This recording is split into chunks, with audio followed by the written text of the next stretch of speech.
When I was growing up, I had this weird chronic sleepwalking habit. It started when I was about 7, and it drove my mom absolutely crazy. We lived in a tiny one-bedroom apartment in Chicago, and since she couldn't afford a bigger place, we shared the same room. Every night, like clockwork, I'd start mumbling and pacing around the room. I wasn't trying to be difficult. I was literally asleep, but it kept her awake for hours. My mom worked 2 jobs and was always on the edge of a total breakdown. I have this vivid memory of her waking me up during one of my episodes. She would sit me down on the bed and start singing this lullaby, but she would cover my mouth and nose with her hand while she did it.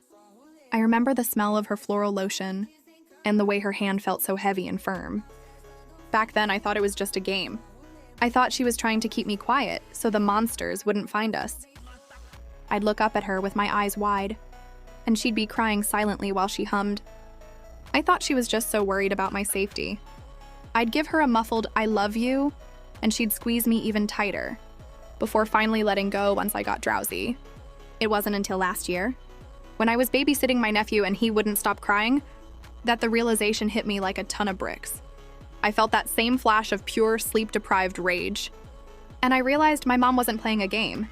She wasn't protecting me from monsters. She was trying to cut off my oxygen just enough to force my body to pass out so she could finally get 5 minutes of peace. The lullaby wasn't for me. It was for her.